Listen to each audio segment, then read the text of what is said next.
Hello students, हमने पिछली video के अंदर पढ़ा था माय वर्ल्ड ऑफ साइंस में 7th क्लास के फर्स्ट चैप्टर के बारे में, जिसके अंदर हम पढ़ रहे थे nutrition, autotrophic nutrition, heterotrophic nutrition और how are nutrients replenished in the soil. तो इसके अंदर हमने न्यूट्रिशन पढ़ लिया था, ऑटोट्रॉपिक न्यूट्रिशन पढ़ लिया था। अब हम पढ़ेंगे हेटरोट्रॉपिक न्यूट्रिशन के बारे में।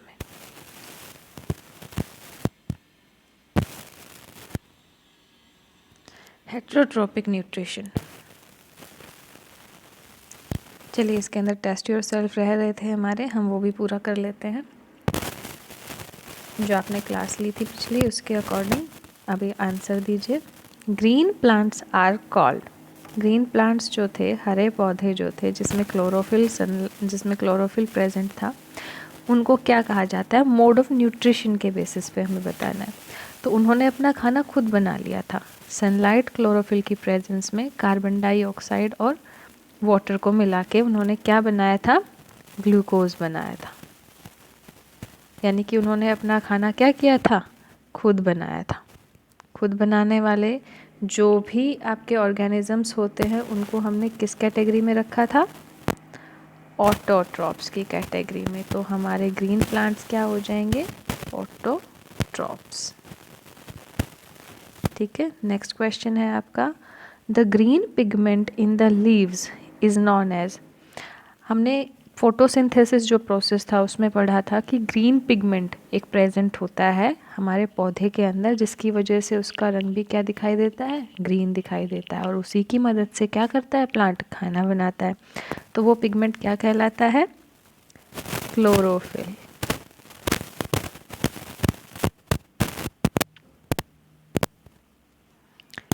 Next question is, the process of obtaining and utilising food by the body is called.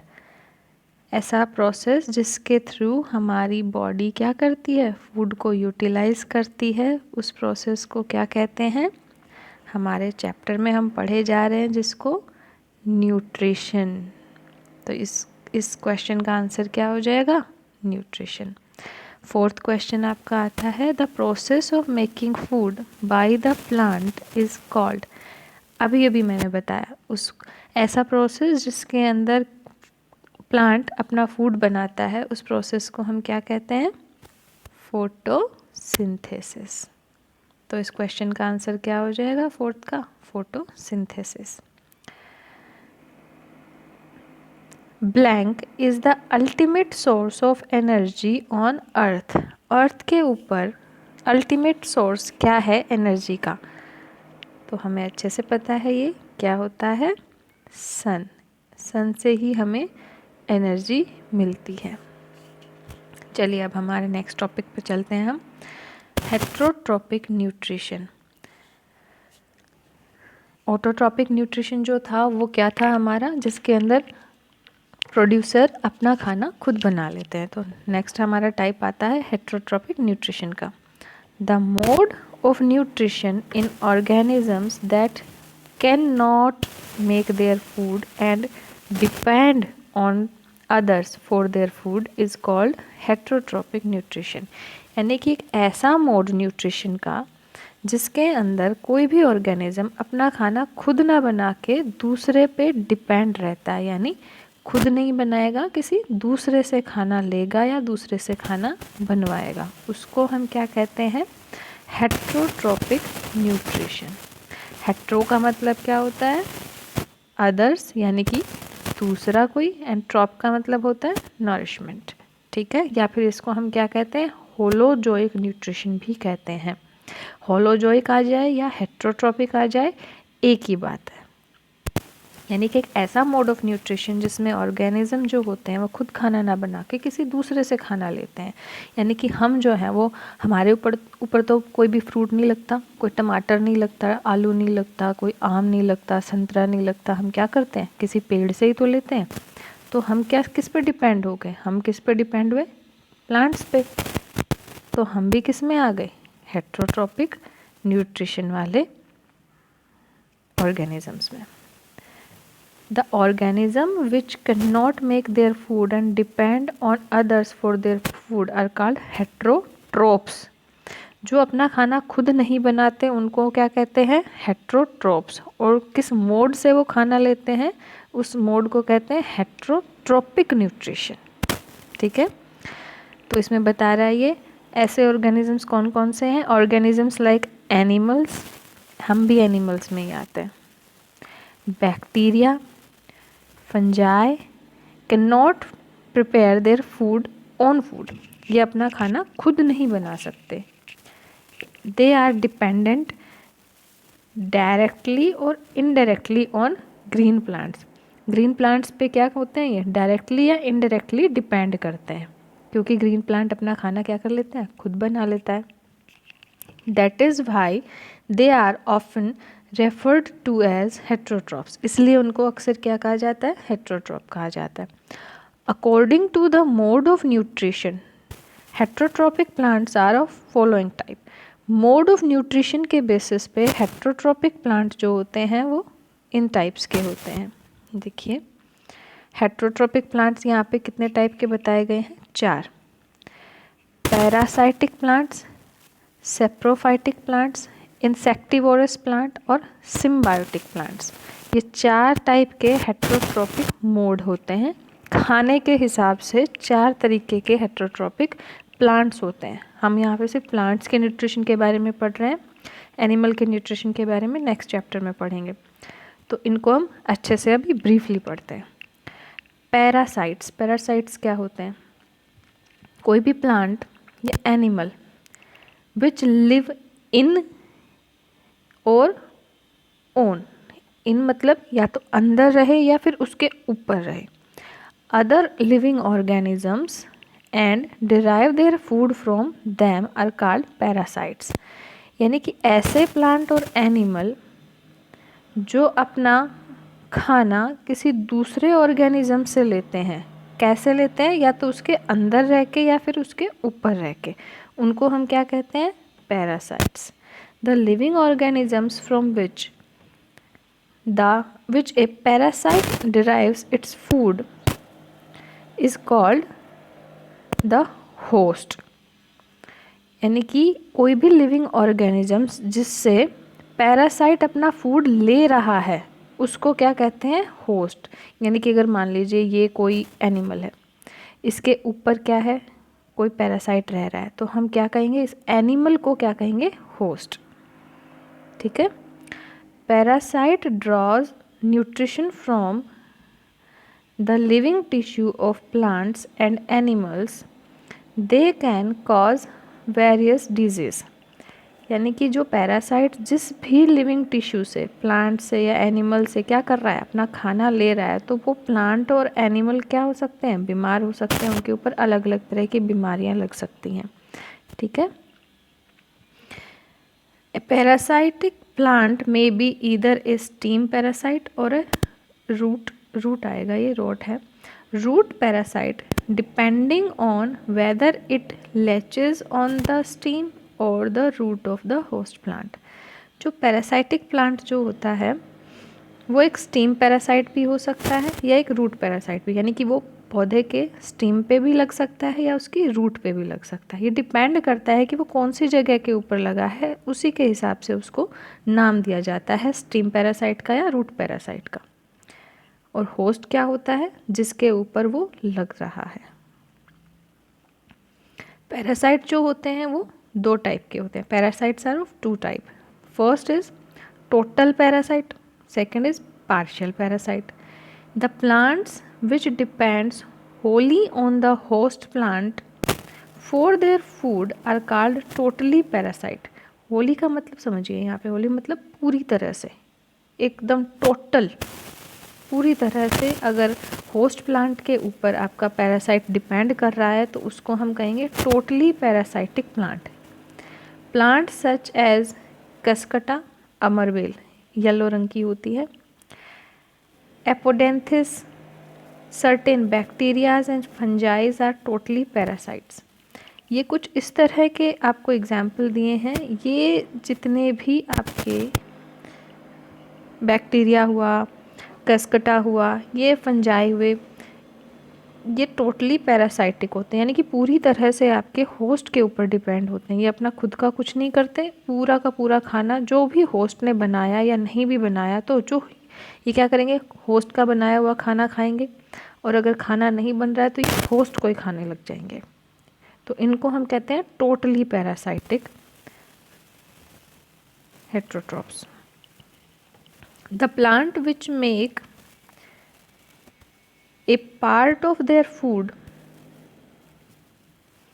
themselves by photosynthesis but derive other component of food such as water, mineral, etc. from the host plant are called partial parasites. ऐसे plants या ऐसा animal जो क्या करेगा, कुछ part जो है अपने फूड का खुद बनाएगा और कुछ पार्ट जो है, कुछ कंपोनेंट बाहर से लेगा, उसको हम कहते हैं पार्शियल पैरासाइटिक प्लांट्स। ये जो मोड ऑफ न्यूट्रिशन होता है इन प्लांट्स का, जैसे कि मिस्टेलेटो, ये पार्शियली पैरासाइटिक होते हैं। ये क्या करते हैं, फोटोसिंथेसिस से खुद खाना बना लेते हैं, बस क्या करते हैं, कुछ एक पार्ट्स बाहर से लेते हैं। ठीक है, तो ये हो गए हमारे टोटल और पार्शियल पैरासाइट्स। नेक्स्ट आपका टाइप आता है saprophytes. The plant which live on dead और decaying matter and derive their food from it called saprophyte. ऐसे प्लांट्स जो कि डेड यानी कि मरे हुए पे या डिकेइंग मतलब गले सड़े के ऊपर रहते हैं और वहीं से अपना खाना लेते हैं, उनको कहते हैं saprophytes. Saprophyte release enzyme to break down complex organic matter into simple substances. Saprophyte क्या करते हैं, अपने अंदर से ही एक एंजाइम निकालते हैं और जिस भी कॉम्प्लेक्स ऑर्गेनिक मैटर पे वो रह रहे होते हैं, किसी प्लांट पे रह रहे हो या गले सड़े किसी जानवर पे रह रहे हो या गले सड़े पत्तियों पे रह रहे हो, उनके ऊपर क्या करते हैं, वो एंजाइम रिलीज करते हैं और उसको क्या करते हैं, तोड़ते हैं और फिर उसको क्या कर लेते हैं, कंज्यूम कर लेते हैं। ठीक है, तो ऐसे जो होते हैं उनको कहते हैं हम सेप्रोफाइट्स। सेप्रोफाइटिक प्लांट जो होते हैं वो फंजाई भी हो सकते हैं, बैक्टीरिया भी हो सकते हैं। ये देखिए फंजाई, ऐसी छोटी छोटी सांप की छितरियाँ जिनको बोलते हैं, ये ह्यूमिड एरिया में मिल जाती हैं, पेड़ पौधों के नीचे, तने के नीचे, कोई गली सड़ी लकड़ियाँ पड़ी हों, पत्ते पड़े हों, तो उनके नीचे इस तरह की हमें देखने में मिल जाती हैं, तो इनको हम कहते हैं सेप्रोफाइट्स। सेप्रोफाइट जो होते हैं वो अपना खाना इन तरीक़ों से लेते हैं। Saprophyte grows on the organic matter, एक अच्छे खासे लिविंग मैटर के ऊपर क्या करेंगे, सेप्रोफाइट ग्रो करेंगे। उसके बाद saprophytes secrets digestive juices. Saprophyte क्या करेंगे, जिस ऑर्गेनिक मैटर पे रह रहे हैं उसके ऊपर ही एक डाइजेस्टिव जूस छोड़ देंगे, ड्राइव कर देंगे, यहाँ पे सीक्रेट कर देंगे। उसके बाद digestive juice break down organic matter into simpler substances and convert it into a solution. ये जिस ऑर्गेनिक मैटर पे रह रहे होते हैं उसके ऊपर जूस छोड़ेंगे, ये उसको और गला देगा, सिंपल सब्सटेंस में बदल देगा।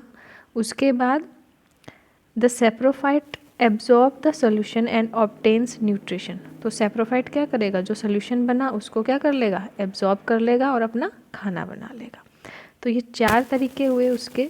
शुरू करता है वो कहाँ से, ऑर्गेनिक मैटर के ऊपर रहना शुरू करेगा पहले, फिर उसके ऊपर जूस छोड़ेगा और फिर उसके बाद क्या करेगा, उसके जो ऑर्गेनिक मैटर है उसके ऊपर अपना जूस छोड़ेगा। डाइजेस्टिव जूस होते हैं, ये ऑर्गेनिक मैटर को टुकड़ों में कर देते हैं, सिंपल बना देते हैं और फिर उसको कंज्यूम कर लेता है। तो ये हुआ हमारा सेप्रोफाइट। नेक्स्ट आता है insectivorous. Some green plants which grows in nitrogen deficient soil have adapted to a very unique mode of nutrition to fulfill their nitrogen requirement। कुछ ऐसे हरे पौधे जो कि नाइट्रोजन डेफिशिएंट सॉइल यानी कि ऐसी मिट्टी जिसके अंदर नाइट्रोजन की कमी हो, वहाँ पे उगते हैं, तो वो क्या करते हैं, एक यूनिक, एक अलग मोड ऑफ न्यूट्रिशन को अडॉप्ट कर लेते हैं अपनी नाइट्रोजन की रिक्वायरमेंट को पूरा करने के लिए। They have modified some of their body parts to trap and digest insects for nitrogen nutrition. ये क्या करते हैं, अपने बॉडी पार्ट को ऐसे मॉडिफाई करते हैं जिससे वो क्या कर सकें, अपने आसपास के जो छोटे छोटे इंसेक्ट्स होते हैं उनको कैप्चर कर सकें, ताकि उनकी बॉडी से वो नाइट्रोजन को ले सके। ऐसे प्लांट्स को, such plants are called insectivorous plants, ऐसे प्लांट्स को इंसेक्टिवोरस प्लांट कहते हैं। For example pitcher plant, Venus fly trap, bladderwort. ये 3 एग्जाम्पल आपको ऐसे प्लांट्स के दिए गए हैं। वीनस फ्लाई ट्रैप देखिए, ये जो पौधा होता है इसके अंदर क्या होता है, ऐसे मुंह खुलता है इसका, ये कांटों वाला मुंह है, और जैसे ही कोई कीड़ा या मक्खी उड़ता हुआ इसके पास आता है तो ये क्या कर लेता है, अपने मुंह को बंद कर लेता है, और जब तक इसके अंदर का पूरा न्यूट्रिशन ले ना ले तब तक ये बंद ही रखता है, और उसके बाद अपना मुंह खोल के इसको बाहर फेंक देता है। दूसरा है ऐसा ही एक पिचर प्लांट। पिचर प्लांट भी क्या करता है, ऐसे ही कोई जानवर, छोटा मोटा कीड़ा, इंसेक्ट इसके आसपास आता है तो ये इसके अपने अंदर कैप्चर कर लेता है और उसकी पूरी बॉडी का न्यूट्रिशन लेने के बाद उसको बाहर डाल देता है। इससे ये क्या करते हैं, अपने बॉडी के अंदर नाइट्रोजन की पूरी रिक्वायरमेंट करते हैं। नेक्स्ट आपका आता है सिम्बायंट। सिम्बायंट क्या होते हैं, ए relationship between 2 organisms where both benefit is called symbiosis। एक ऐसा रिलेशनशिप 2 ऑर्गेनिजम्स के अंदर जहाँ वो एक दूसरे को क्या करते हैं, बेनिफिट करते हैं, यानी कि तुम मुझे ये दो मैं तुम्हें ये दूंगा, जैसे कि तुम मुझे खून दो मैं तुम्हें आज़ादी दूंगा, यानी कि एक के बदले एक दूसरे का ही क्या करते हैं, वो हेल्प करते हैं। ऐसे ऑर्गेनिजम्स को क्या कहते हैं, सिम्बायंट कहते हैं। The association they have is called symbiotic relationship. तो उन दोनों के बीच में जो एसोसिएशन होता है, जो डील होती है, उसको हम कहते हैं सिम्बायोटिक रिलेशनशिप। जैसे आप क्लास में नहीं करते कि तुम मुझे शार्पनर दो मैं तुम्हें इरेजर दूंगा, तो आपके बीच में कौन सी रिलेशनशिप हुई, सिम्बायोटिक रिलेशनशिप हुई। एग्जाम्पल देखिए सिम्बायोटिक रिलेशनशिप का। Lichen is an example of such an association between 2 organisms, alga and fungi। Lichen जो होता है एक ऐसा एग्जाम्पल है जो कि एल्गा और फंजाई के बीच के रिलेशनशिप से हमें मिलता है, ठीक है। The green alga prepares the food. Green alga क्या करता है, खाना बनाता है। The fungi absorbs water and mineral salt to supply to the alga. यहाँ पे क्या हो रहा है देखिए, जो एल्गा होता है वो क्या करता है, खाना बनाता है, और जो फंजाई होती है वो उसको कंपोनेंट्स प्रोवाइड करती है। कौन कौन से, वाटर एंड मिनरल। तो इन दोनों का क्या हो गया, कंट्रीब्यूशन हो गया, और इन दोनों के कंट्रीब्यूशन से हमें क्या मिल रहा है, लाइकेन मिल रहा है। तो लाइकेन हमारा किसका एग्जाम्पल हो गया, हमारे एक एसोसिएशन का हो गया। कौन सी एसोसिएशन का, सिम्बायोटिक रिलेशनशिप का। और लाइकेन किस में यूज़ में लिया जाता है, आप बड़ी क्लासेस में जब जाएंगे नेक्स्ट क्लास में आपको पता चलेगा। एसिड और बेस इन दोनों को टेस्ट करने के लिए यूज़ में लिया जाता है।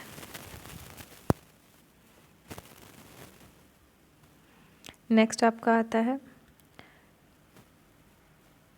How are nutrients replenished in the soil. Nutrients जो हैं वो सॉइल के अंदर कैसे बनाए जाते हैं।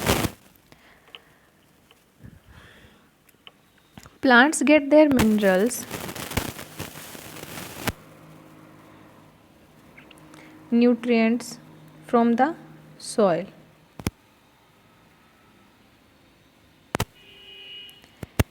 If plants crops are grown continuously